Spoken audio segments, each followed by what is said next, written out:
बिस्मिल्लाहिर्रहमानिर्रहीम। मुअज़्ज़ज़ नाज़रीन, अस्सलामु अलैकुम। सूरत अल-असर कुरान मजीद की अव्वलीन और मुख्तसर तरीन सूरतों में से एक है, इसलिए कि ये कुल 3 आयात पर मुश्तमिल है। कुरान मजीद में कोई सूरा 3 से कम आयात पर मुश्तमिल नहीं, बल्कि अजीब हुस्न इत्तफाक है कि कुल 3 ही सूरतें कुरान मजीद में ऐसी हैं जो 3-3 आयात पर मुश्तमिल हैं। इन्हीं में से एक सूरत अल-असर है और इतनी मुख्तसर है कि इसकी पहली आयत सिर्फ एक लफ्ज़ पर मुश्तमिल है, यानी वल असर।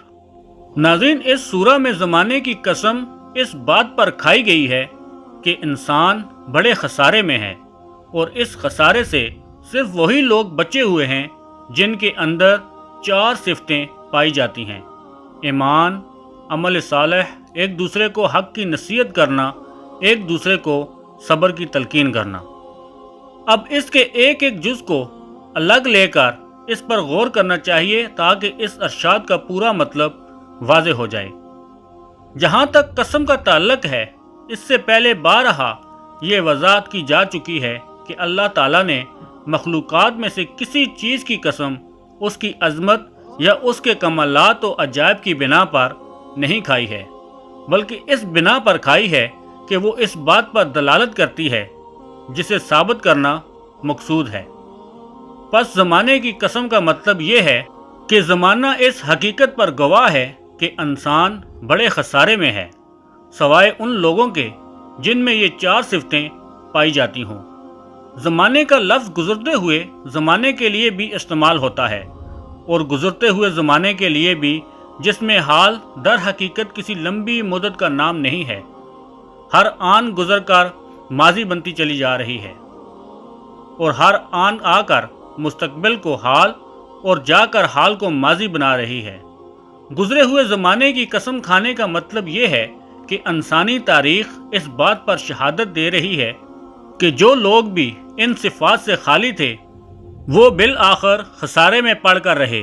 और गुज़रते हुए ज़माने की कसम खाने का मतलब समझने के लिए ये बात अच्छी तरह समझ लीजिए कि जो ज़माना अब गुज़र रहा है वो दरअसल वो वक्त है जो एक एक शख्स और एक एक कौम को दुनिया में काम करने के लिए दिया गया है। इसकी मिसाल इस वक्त की सी है जो इम्तिहान गाह में तालिब इल्म को पर्चा हल करने के लिए दिया जाता है। ये वक्त जिस तेज़ रफ्तारी के साथ गुज़र रहा है, इसका अंदाज़ा थोड़ी देर के लिए अपनी घड़ी में सेकंड की सुई को हरकत करते हुए देखने से आपको हो जाएगा। हालांकि 1 सेकंड भी वक्त की बहुत बड़ी मिकदार है। इसी 1 सेकंड में रोशनी 1,86,000 मील का रास्ता तय कर लेती है और खुदा की खुदाई में बहुत सी चीज़ें ऐसी भी हो सकती हैं जो इससे भी ज़्यादा तेज़ रफ्तार हों, ख़्वाह वो अभी तक हमारे इल्म में न आई हों। ताहम अगर वक्त के गुजरने की रफ्तार वही समझ ली जाए जो घड़ी में सेकंड की सुई की चलने से हमको नज़र आती है और इस बात पर गौर किया जाए कि हम जो कुछ भी अच्छा या बुरा फ़ैल करते हैं और जिन कामों में भी हम मशगूल रहते हैं, सब कुछ इस महदूद मुद्दत उम्र में ही वकूअ पज़ीर होता है जो दुनिया में काम करने के लिए दी गई है।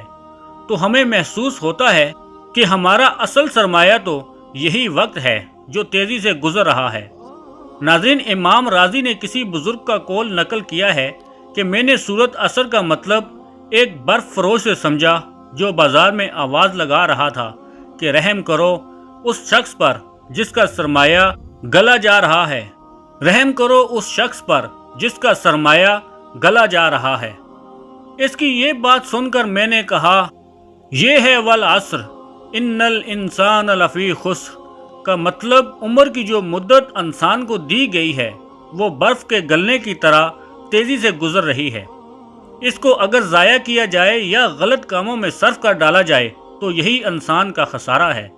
बस गुज़रते हुए ज़माने की कसम खाकर जो बात इस सूरत में कही गई है, इसके मानी ये हैं, ये तेज़ रफ्तार ज़माना शहादत दे रहा है कि इन 4 सिफ़ात से खाली होकर इंसान जिन कामों में भी अपनी मोहलत उम्र को सर्फ कर रहा है वो सब के सब खसारे के सौदे हैं। नफ़ा में सिर्फ वो लोग हैं जो इन चारों सिफ़ात से متصف ہو کر دنیا میں کام کریں۔ یہ ایسی ہی بات ہے جیسے ہم اس طالب علم سے جو امتحان کے مقررہ وقت کو اپنا پرچہ حل کرنے کے بجائے کسی اور کام میں گزار رہا ہو، کمرے کے اندر لگے ہوئے گھنٹے کی طرف اشارہ کر کے کہیں یہ گزرتا ہوا وقت بتا رہا ہے کہ تم اپنا نقصان کر رہے ہو۔ نفع میں صرف وہ طالب علم ہے جو اس وقت کا ہر لمحہ اپنا پرچہ حل کرنے میں صرف کر رہا ہے، اور اس کا اطلاق افراد، گروہوں، اقوام اور پوری نوع انسانی پر یکساں ہوتا ہے۔